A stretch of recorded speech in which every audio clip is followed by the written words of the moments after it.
Parole de Dieu quotidienne. Dieu est venu sur terre principalement pour prononcer ces paroles, ce à quoi tu collabores. Ce que tu vois, c'est la parole de Dieu. Ce que tu entends, c'est la parole de Dieu. Ce à quoi tu te conformes, c'est la parole de Dieu. Ce que tu expérimentes, c'est la parole de Dieu. Et cette incarnation de Dieu utilise principalement la parole pour perfectionner l'homme. Il ne montre pas des signes et des prodiges, et surtout ne fait pas l'œuvre que Jésus a faite dans le passé. Bien qu'il soit Dieu, et que les deux soient aussi chers, leur ministère n'est pas le même. Quand Jésus est venu, il a aussi accompli une partie de l'œuvre de Dieu, et a prononcé des paroles, mais quelle œuvre principale a-t-il accomplie ? Il accomplit principalement l'œuvre de la crucifixion. Il a pris la ressemblance de chair du péché pour achever l'œuvre de la crucifixion et racheter toute l'humanité. Et c'est pour le péché de toute l'humanité qu'il a servi de sacrifice d'expiation. C'est l'œuvre principale qu'il a accomplie. En fin de compte, il a désigné le chemin de la croix pour guider ceux qui sont venus plus tard. Quand Jésus est venu, c'était avant tout pour accomplir l'œuvre de rédemption. Il a racheté l'humanité tout entière et apporté l'évangile du royaume des cieux à l'homme, et en outre, il a apporté le royaume des cieux. En conséquence, tous ceux qui sont venus après dirent « Nous devons emprunter le chemin de la croix et nous sacrifier pour la croix. » Bien sûr, au début, Jésus a aussi fait une autre œuvre et prononcé des paroles afin que l'homme se repente et confesse ses péchés, mais son ministère était quand même la crucifixion. Et les 3 ans et demi pendant lesquels il a prêché la voie étaient en préparation à la crucifixion qui est venue après. Les nombreuses fois que Jésus a prié, c'était aussi pour la crucifixion. La vie d'un homme normal qu'il a menée et les 33 années et demie pendant lesquelles il a vécu sur la terre avaient principalement le but d'achever le travail de la crucifixion, de lui donner la force et de l'habiliter à entreprendre ce travail. Par conséquent, Dieu lui a confié le travail de la crucifixion. Aujourd'hui, quel travail Dieu incarné accomplira-t-il ?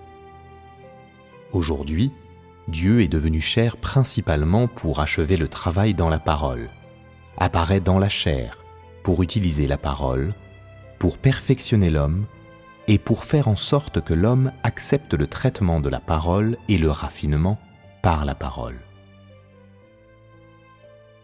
Par ces paroles, il fait en sorte que tu reçoives les fournitures et la vie.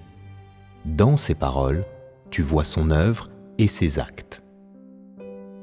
Dieu utilise la parole pour te châtier et te raffiner. Et donc, si tu endures des difficultés, c'est aussi à cause de la parole de Dieu. Aujourd'hui, Dieu ne travaille pas en utilisant des faits, mais des paroles.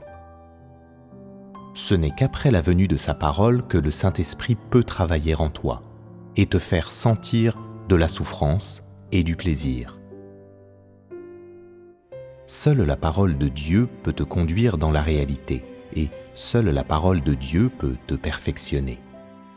Et donc, à tout le moins, tu dois comprendre que le travail accompli par Dieu au cours des derniers jours est principalement l'utilisation de sa parole pour perfectionner tous les gens et pour guider l'homme. Tout le travail qu'il fait est par la parole. Il n'utilise pas des faits pour te châtier. Parfois, des gens résistent à Dieu. Dieu ne te cause pas un grand inconfort. Ta chair n'est pas châtiée et tu n'endures pas de difficultés, mais dès que tu rencontres sa parole et qu'elle te raffine, tu ne le supportes pas. N'est-ce pas ainsi ? À l'époque des l'exécutant, Dieu dit de jeter l'homme dans un abîme. L'homme est-il vraiment tombé dans l'abîme ?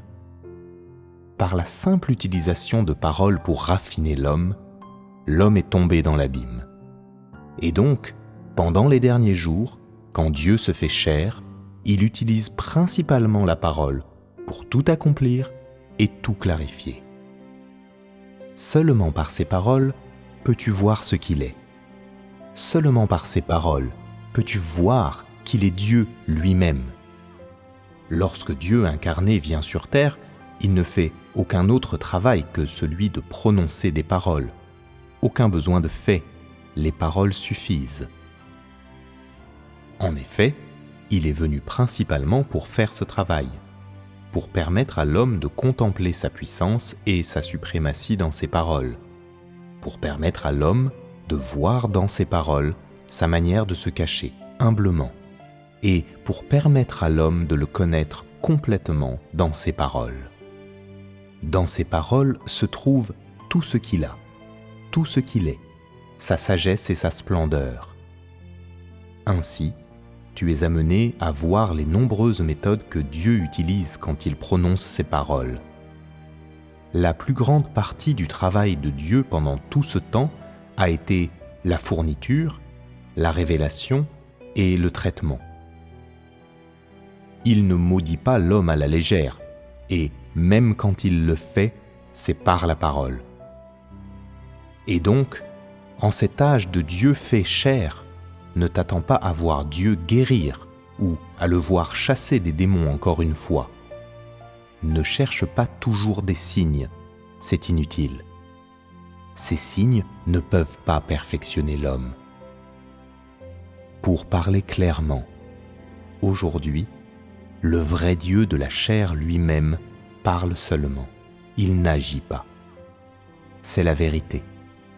Il utilise des paroles pour te perfectionner et utilise des paroles pour te nourrir et t'abreuver. Il utilise aussi des paroles pour travailler et il utilise des paroles au lieu des faits pour te faire connaître sa réalité. Si tu peux percevoir cet aspect de l'œuvre de Dieu, alors il est difficile d'être passif. Au lieu de te concentrer sur des choses qui sont négatives, tu devrais te concentrer uniquement sur ce qui est positif. Ce qui veut dire que peu importe si oui ou non les paroles de Dieu sont accomplies, ou si oui ou non il y a des faits, Dieu fait en sorte que l'homme gagne la vie par ses paroles. Et cela est le plus grand de tous les signes. Et plus encore, c'est un fait incontestable. Cela constitue la base la plus solide à partir de laquelle on en arrive à connaître Dieu. C'est même un plus grand signe que les signes. Seules ces paroles peuvent perfectionner l'homme.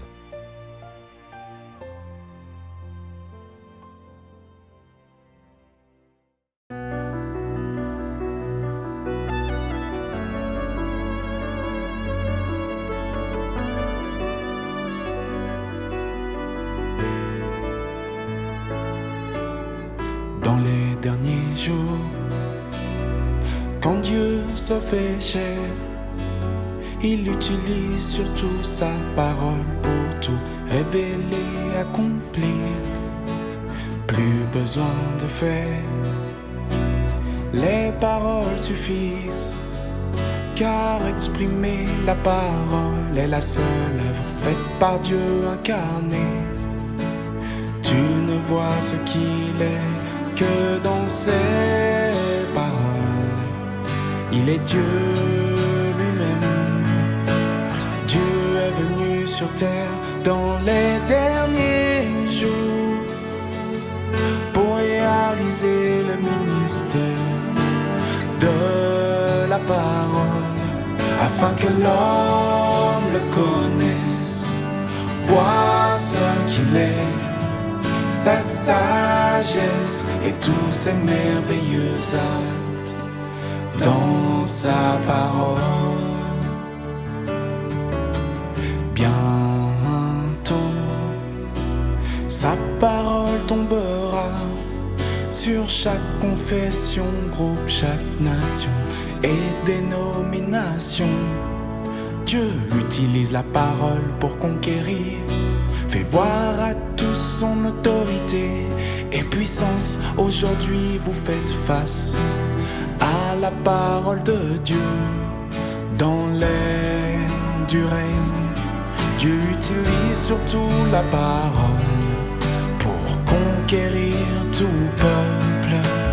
Dieu est venu sur terre dans les derniers jours pour réaliser le ministère de la parole, afin que l'homme le connaisse, voit ce qu'il est, sa sagesse et tous ses merveilleux actes dans sa parole.